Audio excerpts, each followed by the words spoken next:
नमस्कार, मैं doctor Amit Tripathi BLLB second semester में आपको इस समय पेपर सेकंड पढ़ा रहा हूँ। पेपर सेकंड का टॉपिक है फाउंडेशन ऑफ पॉलिटिकल ऑब्लिगेशन।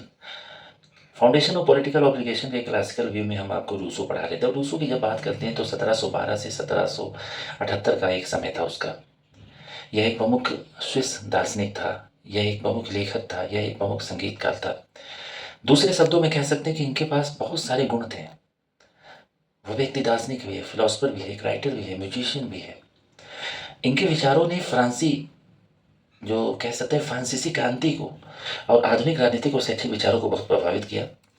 दूसरी चीज़, ज्ञानोदय युग के एक प्रमुख विचारक ये माने जाते थे। किस युग के? ज्ञानोदय युग के एक प्रमुख विचारक माने जाते थे, जिन्होंने सामाजिक अनुबंध के माध्यम से लोकप्रिय संप्रभुता का समर्थन किया। इन्होंने क्या किया? सामाजिक अनुबंध के माध्यम से लोकप्रिय संप्रभुता का समर्थन किया। अब यहाँ पे थोड़ी सी रूसों के बारे में हम बातों को जानना चाहेंगे कि मूल निवासी कहाँ के थे। तो मूल निवासी की जब बात होती है तो इनका जन्म 28 जून 1712 में जिनेवा में हुआ था। जिनेवा अब स्विट्जरलैंड का एक हिस्सा है, पहले यह स्विट्जरलैंड का हिस्सा नहीं था। लेकिन इन्होंने अपने जीवन का सबसे बड़ा हिस्सा कहाँ पे बिताया? इन्होंने अपने जीवन का सबसे बड़ा हिस्सा फ्रांस में बिताया था। दार्शनिक दृष्टिकोण की जब हम बात करते हैं तो ये मानते थे कि जो सिविलाइजेशन हुआ है, जो सभ्यता है, वो मनुष्य को भ्रष्ट कर दिया है। जो मनुष्य मुक्त पैदा हुआ था वह अपने को अब बेड़ियों में जकड़ा हुआ महसूस कर रहा है। अब इनके जो प्रमुख विचार थे, जैसे सामाजिक अनुबंध का सिद्धांत था, शिक्षा पे इन्होंने बोला, समानता पे बोला। थोड़ा सा अगर सामूहिक रूप से इन सिद्धांतों को देखें तो ये कहते थे कि सरकार को लोगों की समान इच्छा का प्रतिनिधित्व करना चाहिए। शिक्षा ऐसी होनी चाहिए जो बच्चों पर केंद्रित होना चाहिए। असमानता कैसे उत्पन्न होता है उस पर इन्होंने अपना बात किया। इन्होंने समानता और लोकतंत्र जो इनके विचार थे, मुक्त होने का जो विचार था, इसने आधुनिक राजनीतिक और शैक्षिक सोच को आकार देने में बहुत मदद की थी। रूसो ही एक ऐसा दार्शनिक था जिसने व्यक्तिपरकता और आत्मनिरीक्षण पर ध्यान केंद्रित किया था, जिसने बाद में आधुनिक लेखन की विशेषता बताई थी। अब आगे हम थोड़ा सा सिद्धांतों पर चलते हैं कि पॉलिटिकल ऑब्लिगेशन पर इनका क्या मत था। तो चलिए देखते हैं उस पर रूसो ने क्या कहा था। हम रूसो की पॉलिटिकल ऑब्लिगेशन थ्योरी पर बात करते हैं तो रूसो का राजनीतिक दायित्व, जो पॉलिटिकल ऑब्लिगेशन की थ्योरी हमने बोला है, उस जो वो सिद्धांत है उन्होंने अपने प्रसिद्ध जो सामाजिक समझौते, सोशल कॉन्ट्रैक्ट के दर्शन में गहराई से बताया है। किसमें बताया? सोशल कॉन्ट्रैक्ट में। सोशल कॉन्ट्रैक्ट एक उनका सिद्धांत था सामाजिक समझौते का, जिसमें उन्होंने पॉलिटिकल ऑब्लिगेशन थ्योरी पर बहुत अच्छे से बात किया है।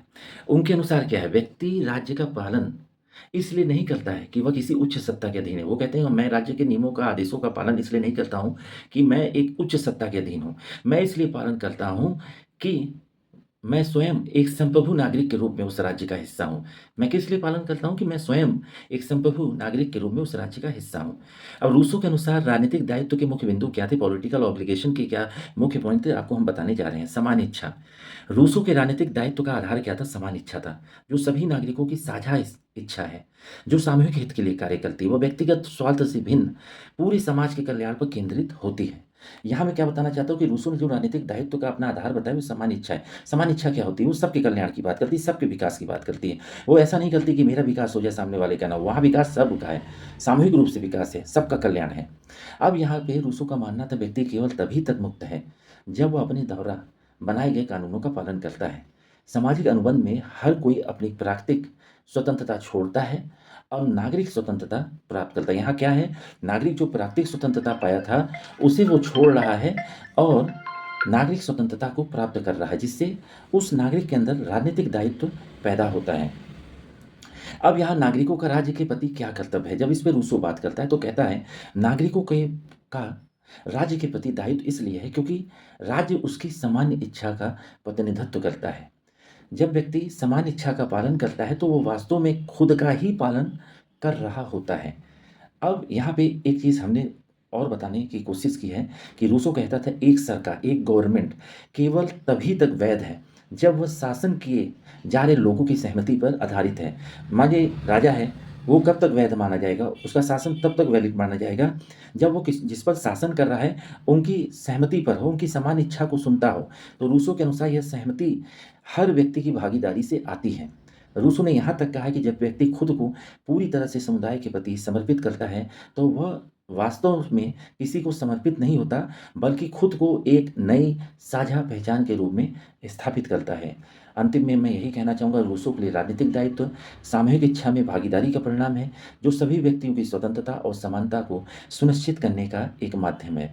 तो मैं यहाँ पर क्लासिकल वी के जितने भी सिद्धांत हैं, हॉब्स के, लॉक के, रूसो के कंप्लीट कर चुका हूँ। मॉडर्न वी पे हम मैक्स वेबर के, मार्क्स मार्क्स के और इमाइल डर्क हेम के जो भी कॉन्सेप्ट है उस पर बात करेंगे। बीएलएलबी सेकंड सेमेस्टर की परीक्षा बहुत नज़दीक है, तो आपको मैं पूरी उम्मीद करता हूँ कि आप बेहतर तरीके से सारे वीडियो को सुन रहे होंगे, एग्ज़ामिनेशन के सारे क्वेश्चन को अच्छे से पढ़ रहे होंगे, समझ रहे होंगे। लेकिन मैं ये भी कहना चाहूँगा कि उसकी आंसर राइटिंग भी करते रहिए, जिससे आप बेहतर मार्क्स पाएँ, क्योंकि आपका बेहतर मार्क्स पाना ही हमारी सफलता का आधार है, क्योंकि आपकी सफलता ही हमारी सफलता है। धन्यवाद।